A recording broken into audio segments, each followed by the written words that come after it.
Imagine you have a heavily fortified panic room in your house. Right. It's the one place you know you are completely secure. But you wake up one morning, walk into that room, and realize someone has ripped the back wall entirely off. Oh, man. Yeah, just exposing you to the outside world. And as we will discuss today, that is exactly what just happened to Iran's military strategy. It And is. it's entirely because of a war happening thousands of miles away in Europe. Yeah, the ripple effects are huge. Right.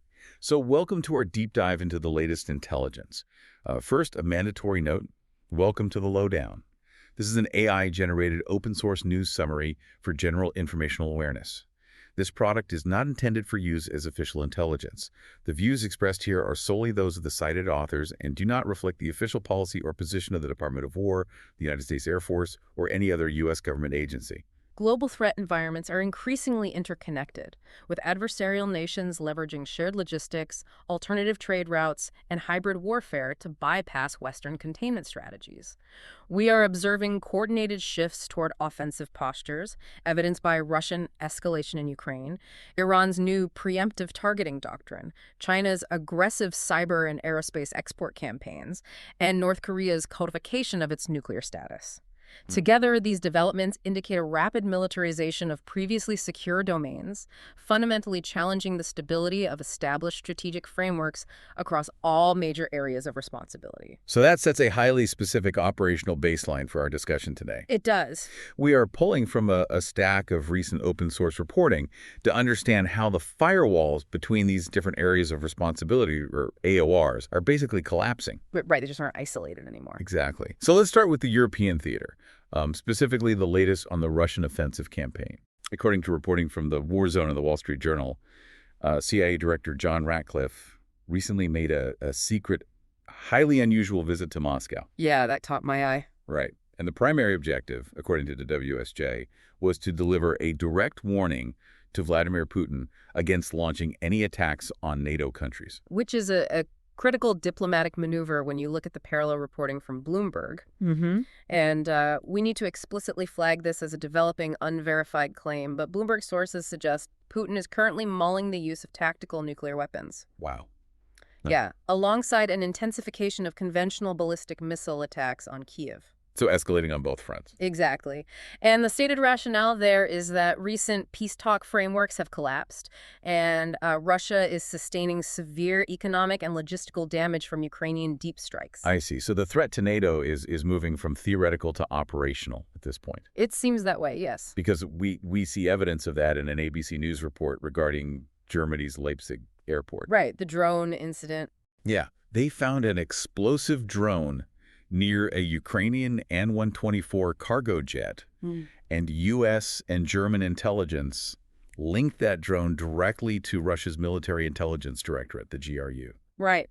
So that means hybrid warfare is already active on NATO territory. Yes. We aren't just talking about cyber attacks anymore. We're talking about physical sabotage inside a NATO country. Precisely. It demonstrates a willingness to push the boundaries of Article 5. NATO's Mutual Defense Clause. Exactly. But to really understand the strategic mindset in Moscow right now, we also have to look at the tactical realities on the ground in Ukraine. Okay, let's get into that. So the Institute for the Study of War, the ISW, and the Wall Street Journal are reporting that Ukraine is restructuring its command in Donetsk. Oh, really? Yeah, they've placed Major General Mikhailo Drapati in charge of countering the ongoing Russian advances there. Right, and those advances are heavily focused on Ukraine's fortress belt, right? They are. Because ISW notes Russia is attempting these block-by-block infiltrations into Kostiantynivka, while simultaneously executing heavy strikes on Sloviansk, using Smerch and Tornado-S multiple launch rocket systems. The MLRS systems, yeah. But I have to stop and ask a basic question about the Russian operational logic here. Sure. We are seeing these grinding, grueling, block-by-block infiltrations by small infantry groups. Right.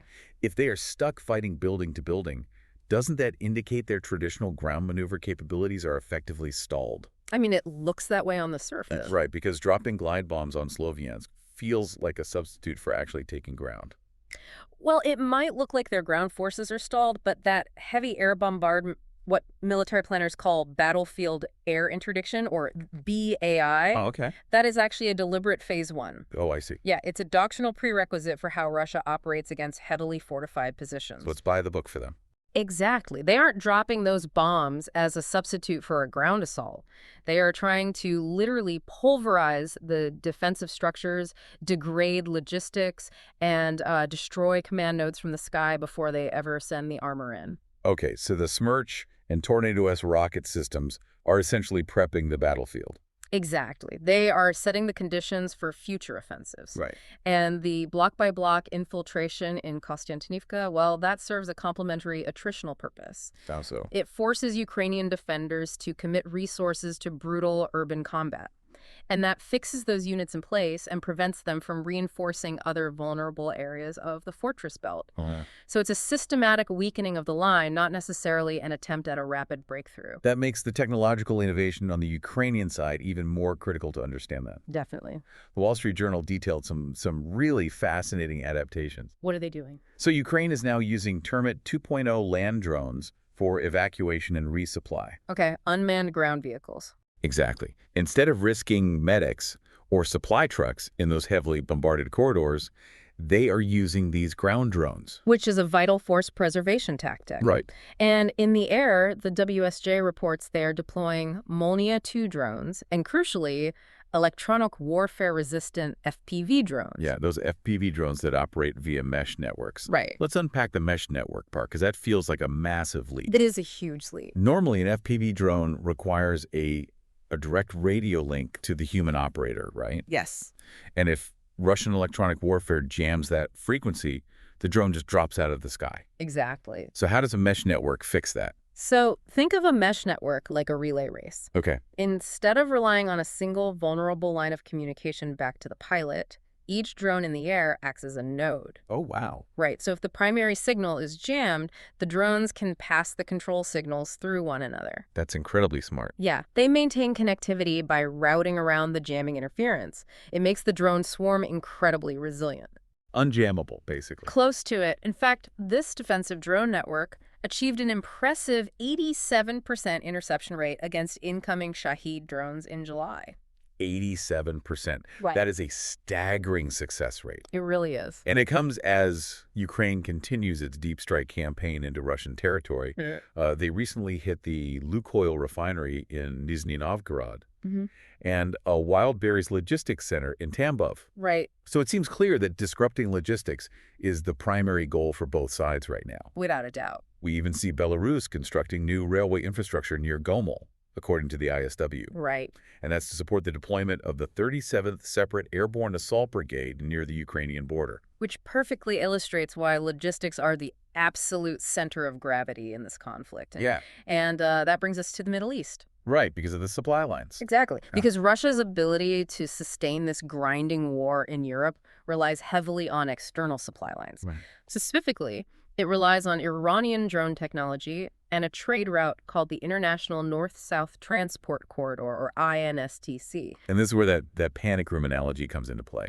Yes. Based on a recent analysis by the Stimson Center, the Caspian Sea historically served as a completely secure zone for Iran. Right. It was untouchable. Yeah, it was shielded from extra-regional navies.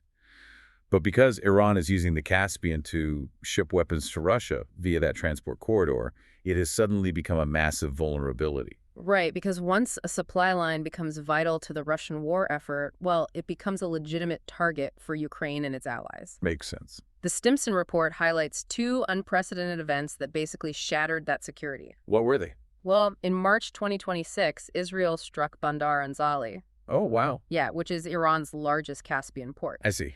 And then in July 2026, Ukraine actually struck an Iranian commercial ship in the Caspian. A commercial ship. Yes, claiming it was carrying military cargo destined for Russia. So Tehran is scrambling. They are. They are now forced to reallocate scarce air defense systems and military personnel away from their primary strategic fronts, meaning the Persian Gulf and Israel, just to protect this trade route in the north. Exactly. The back wall of their safe room is gone. Right. And this new vulnerability is happening at the exact moment.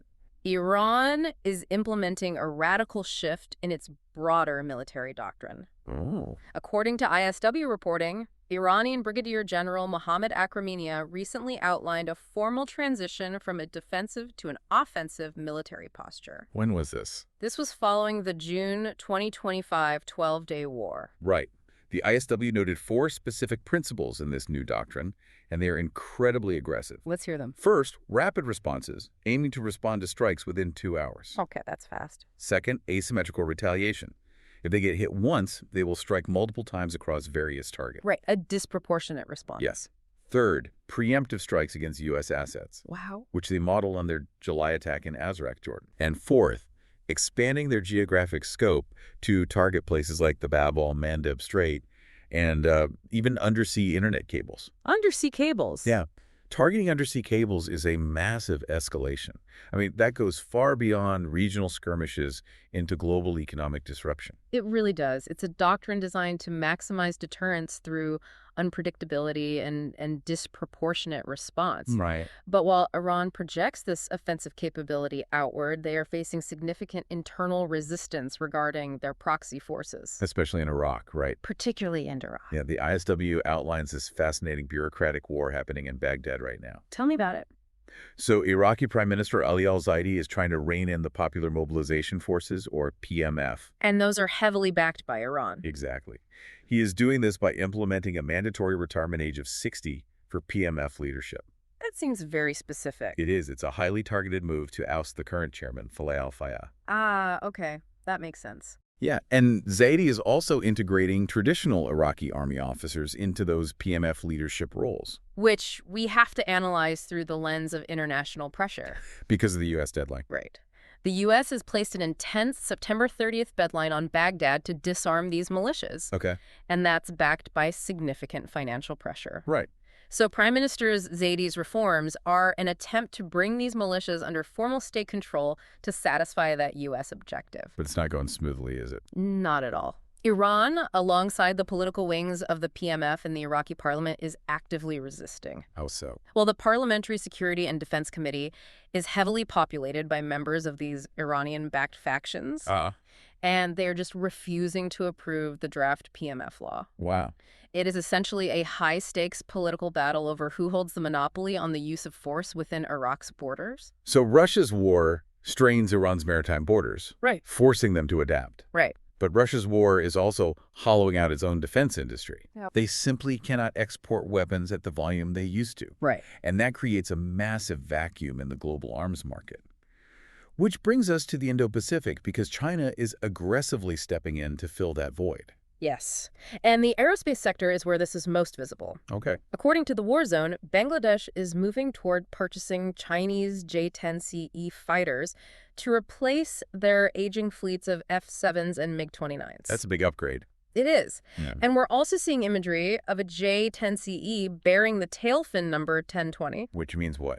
That strongly links Uzbekistan to a potential order. Oh, interesting. Yeah, signaling a shift away from their legacy Soviet-era Su-25s. Well, let's talk about the hardware for a second, because the J-10CE isn't just a budget option, right? At all. The reporting highlights that it features an ESO radar paired with PL-15 beyond visual range missiles. Right. And for anyone not steeped in aviation tech, an AESA radar, or active electronically scanned array, essentially allows the jet to track multiple targets with high precision while being highly resistant to enemy jamming. Yeah. Exactly. It's top-tier tech. Yeah, and pairing that with a beyond visual range missile means nations like Bangladesh and Uzbekistan are suddenly acquiring modern, highly lethal strike capabilities. And its combat reputation was validated during its deployment with Pakistan in the May 2025 conflict with India. Right. So China is proving it can provide integrated, highly capable weapon systems to non-aligned nations. And crucially, without the strict political and human rights conditions that usually accompany Western arms sales. That's the key. Which raises a critical strategic question. Okay.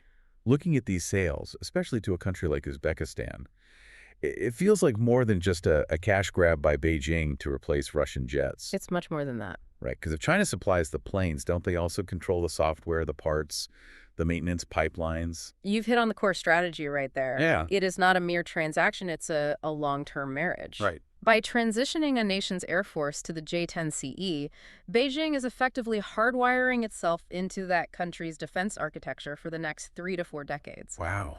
Decades. Yeah. China will control the spare parts, the weaponry stocks, the software upgrades, and the pilot training regimens. So they can't just walk away. Exactly. It's a calculated move to create structural dependency. It binds the security apparatus of these non-aligned nations directly to Beijing. And China's strategy is dual-pronged. Mm-hmm. While they are building these overt relationships through arms sales, they are simultaneously accelerating massive, covert cyber operations against Western targets. Right, the cyber espionage piece? Yeah. Reuters reported that the U.S. Justice Department recently seized domains for Qscan and Qtrouter. And those are hacking platforms, correct? Yes. They're hacking platforms run by a China-based firm called the Nanjing Xinjiang Network Technology Company. The use of a private company is a standard operational model for Chinese cyber espionage. Why is that? Well, the DOJ affidavit explicitly notes that this firm's clients include China's Ministry of State Security, the MSS, and the People's Liberation Army. Okay, so the state is directing them. Right. By using private contractors, the state gains massive operational scale while maintaining a thin veneer of plausible deniability. Plausible deniability. I get that. see. And the targets are staggering. Who did they hit? In September 2024, these hackers successfully breached the Department of Energy, the Department of Health and Human Services, the National Institutes of Health, and several global companies. That's a massive breach. Yeah, and the DOJ also documented unsuccessful attempts to breach NASA back in 2019 and the Federal Reserve and the U.S. Senate as recently as March 2026. It really demonstrates the immense scope of China's data collection efforts. Right, they aren't just looking for one thing. No, they are targeting everything from advanced energy research to biomedical data to macroeconomic policy indicators. So China is actively building a non-Western sphere of influence both economically and militarily. They absolutely are. And that brings us to our final theater. The Korean Peninsula. Exactly. Because North Korea is watching this distracted global environment and utilizing it to fundamentally alter its strategic status. Yes. And according to ISW reporting, former U.S. President Trump indicated a potential meeting with Kim Jong-un could take place at the November APEC summit in Shenzhen. Citing their historically positive relationship, right? Right. But the operational reality on the ground makes the premise of denuclearization negotiations practically obsolete. Right, because North Korea has taken a permanent legal step. What did they do? They have constitutionally mandated the continuous development of their nuclear forces. Wow. In the Constitution? Yes. By putting it in their constitution, denuclearization is no longer just a policy debate in Pyongyang. It is legally off the table. And that absolute refusal to denuclearize is generating a severe domestic reaction in South Korea. Naturally. Yeah. The U.S. recently made a decision to reduce the combined Ulchi Freedom Shield, or UFS, military exercise. To de-escalate. Right. The intent was to reduce hostile signaling and perhaps incentivize diplomacy with Pyongyang. Makes sense. But the ISW reports it has triggered massive political anxiety in Seoul. I can imagine. The reporting notes that South Korean opposition people, Power Party lawmakers, specifically Na Kyung-won and Ahn Cheol-soo, are now openly pushing for independent South Korean nuclear weapons. Right, they want their own deterrent. Yeah, and South Korean public support for developing their own nuclear capabilities remains consistently high, hovering around 60 to 70%. That's significant. For anyone listening who thinks of the Korean Peninsula as a static, frozen conflict, this is a massive red flag. Oh, absolutely. We are talking about the potential for a rapid nuclear arms race in one of the world's major economic hubs. And that is the fundamental paradox of U.S. extended deterrence. The so-called nuclear umbrella. Exactly. That umbrella relies entirely on credibility. Right. So when the U.S. reduces joint military exercises to pacify the North, Seoul often interprets that as a weakening of the U.S. commitment to defend the South. They feel abandoned. Right. If South Korea believes the U.S. prioritizes a diplomatic achievement with North Korea over maintaining maximum pressure, their perceived need for an independent deterrent skyrockets. It backfires, essentially. Yeah. De-escalating with Pyongyang runs the immediate risk of destabilizing the alliance with Seoul. Especially when North Korea is actively fanning those flames. What are they saying? Pyongyang is aggressively implementing what they call a hostile two-state framework. Okay. Kim Yo-jong recently released a statement mocking South Korea as a U.S. puppet state. Right. And they are pursuing a Korea passing doctrine, meaning they intend to communicate directly with Washington while completely shutting Seoul out of any future dialogues. Furthermore, the ISW notes that North Korea is gaining invaluable modern combat experience by deploying troops to the Ukrainian theater alongside Russian forces. Wow, doing what? Specifically to analyze modern drone warfare and battlefield tactics. Which brings this entire intelligence picture full circle. It really does. As we synthesize the reporting from Europe, the Middle East, the Indo-Pacific, and the Korean Peninsula, the operational significance is undeniable. The primary takeaway from this briefing is that the traditional firewalls between regional conflicts have entirely collapsed. Right. We have North Korean troops learning drone warfare in the trenches of Ukraine. Yeah. We have Iranian transport ships being struck by Ukrainian forces in the Caspian Sea. Unbelievable. And we have Chinese fighter jets replacing Russian aerospace exports in Central Asia. Right. These are no longer isolated regional security challenges. They demonstrate a unified, globalized operational battle space where adversaries are actively sharing technology, tactics, and geography to degrade established security frameworks. This concludes today's intelligence summary. End of briefing. Before we sign off, a final thought for our listeners to consider based on the intelligence reviewed today. Right. If the integration of Russian, Iranian, North Korean, and Chinese logistical and military efforts continues to deepen, at what point does the classification of these relationships shift from opportunistic partnerships to a formal interoperable military alliance? That's a great question. And if that happens, how fundamentally will we need to rewrite current Western deterrence theory?